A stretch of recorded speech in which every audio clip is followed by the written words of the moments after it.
YouTube for Lost for Nas. Welcome back to another video. FNAF Five Nights at Freddy's.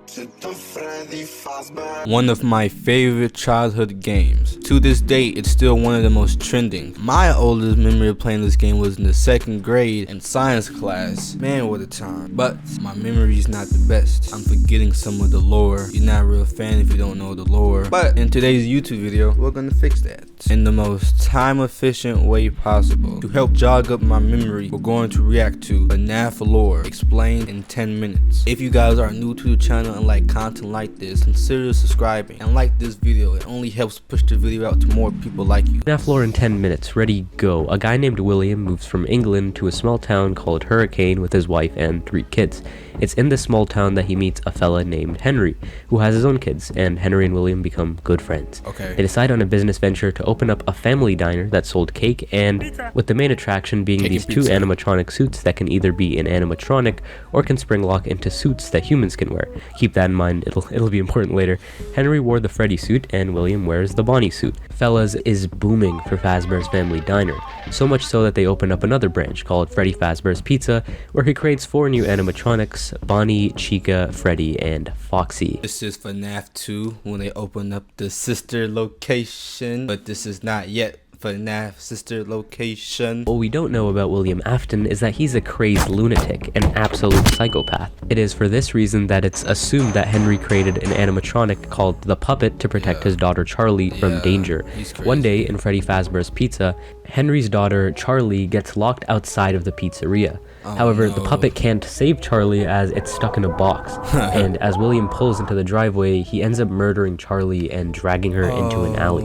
Once the puppet finally gets out of the box, it goes outside to protect Charlie, only to find her dead.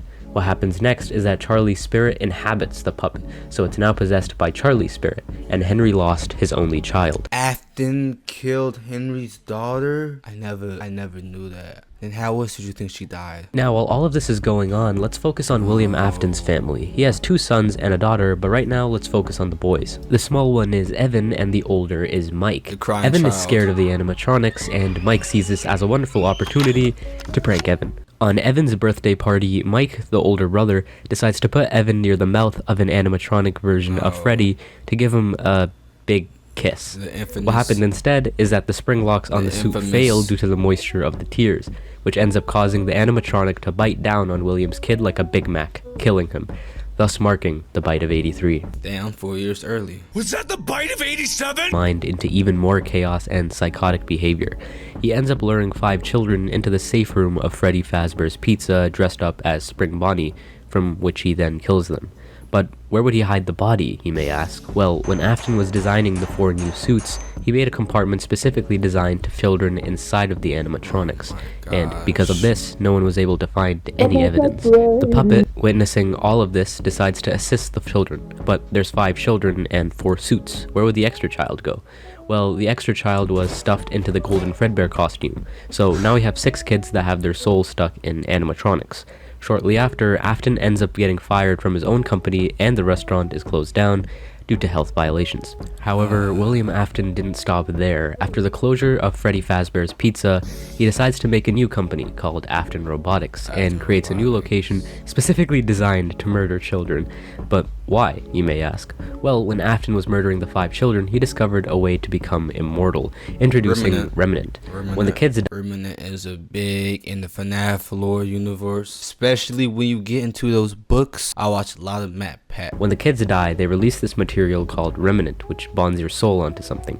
This is basically how the missing children and Charlie were able to possess the spirits of animatronics. He uses this information specifically to create Circus Baby, who is able to lure children in with games and then crush them inside of her stomach. So now we know that William's youngest child is dead, and his eldest is doing something not really important right now, but maybe later. Anyway, Elizabeth, Afton's daughter, is here at this private party to unveil the new location in the franchise, until Elizabeth gets a little too close to Baby, and yeah, she gets folded like a lawn chair.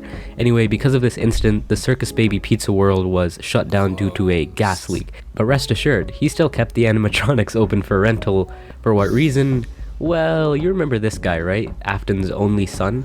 William, being the wonderful father he is, he sent his son to locate and free the soul of Elizabeth, So we play as Michael in sister location. Okay, I remember that. Michael Afton, who survives the first 4 nights pretty well until around the 4th night, where technicians are instructed to scoop out the shells of the animatronics and take the salvageable endoskeletons. This scooping machine also has some remnant. I wonder why.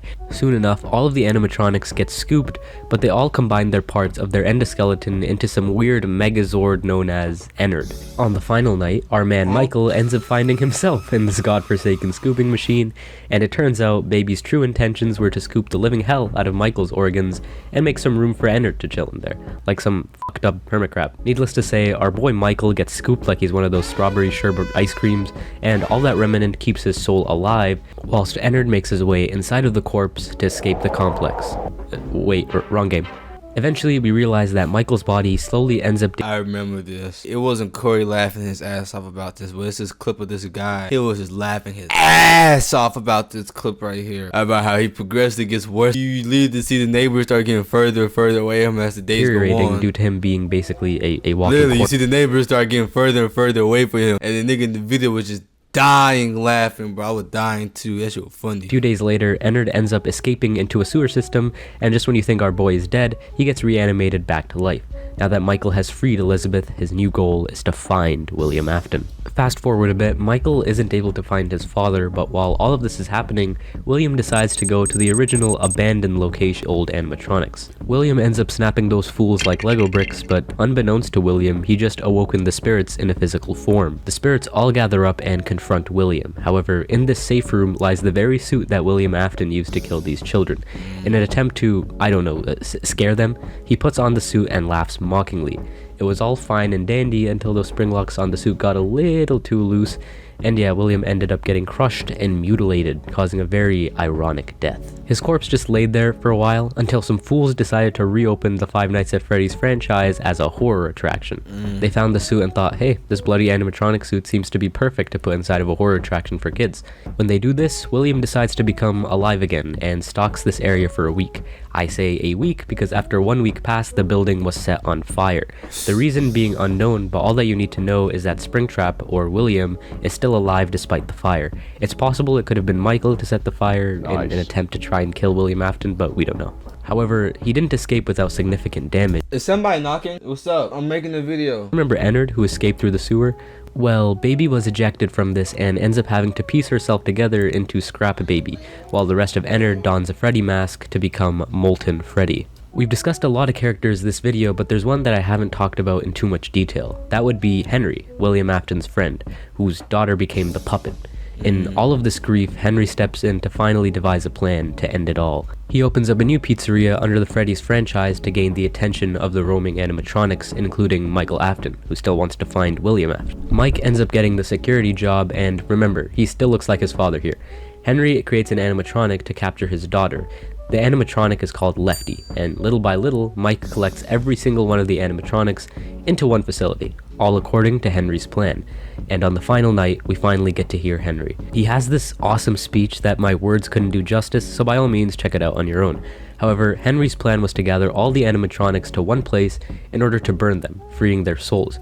He tells Mike, the volunteer, that there was a way for him to get out, but he feels that Mike might want to die here. Henry commits arson to the building, killing all of the animatronics ever, including Mike, himself, and of course, William Afton, where his soul is presumably forever tortured by all of the animatronics. We finally get a peaceful ending, all loose ends finally tied together. How peaceful. Until the next game comes out. This is where another company takes control of the FNAF games instead of Scott Cawthon. It said that before William died, he uploaded himself virtually onto Binary Code, a virtual FNAF experience. William's conscious enters through code and now is in the He's able to use his power to slowly take over people's bodies.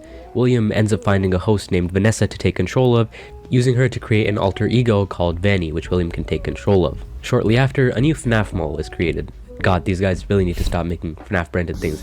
And go figure, in this mall, 9 children are missing. Our main cast is the glam rock series of Chica, Freddy, Roxy, and this alligator who apparently jumped the living hell out of Bonnie and killed him. All you need to know is that these animatronics are in some way controlled by William Afton. Anyway, Glamrock Freddy ends up malfunctioning on stage because he is exempt from being controlled by William and he spazzes out. He wakes up near closing time only to spot Gregory, some homeless kid who presumably thinks that living in a mall I remember when Gregory, there was just so many Gregory memes, bruh. animals is a good idea. Now, some people assume that Gregory is an animatronic because how his vision glitches when he sees Vanny. Freddy and Gregory work together and basically end up stealing parts of animatronics to make Freddy stronger. To do this, they throw Chica into a trash compactor, snapping the alligator Monty into bite-sized pieces, and then promptly commit vehicular manslaughter on a fox. They end up exploring underneath the complex to find a replica restaurant where they find the Blob, a creature that has the souls of what seems like many animatronics. And William Afton? I thought you were dead. Anyway, William wants to resume his favorite hobby, killing children, so that's the reason why he wants to control all of the animatronics, is just to murder children. But after an epic final fight, Gregory and Glamrock Freddy end up burning the entire complex whole, which probably won't work on William Afton. And right as William Afton is about to catch Gregory and Glamrock Freddy, William Afton is captured by the Blob to, I don't know, some other place now. As you know it, the complex ends up getting shut down, and that's the ending. We get a beautiful ending, similar to the one of Pizzeria Simulator, overlooking a hill with a lot of corpses, and this time, I can say for sure, all loose ends are finally tied together. Until the books and DLC release. So YouTube, that's gonna be the ending of this FNAF video. I did learn a lot. One thing this video taught me the most was that I did not know that William killed Henry's daughter. I did not know that. I thought that it was one of the animatronics that killed. Dang, so that makes a lot of sense. So that he definitely had to spin back in the end. I now know all of FNAF lore in 10 minutes, and you guys probably learned something too you probably didn't know. I'm gonna catch you guys in the next one.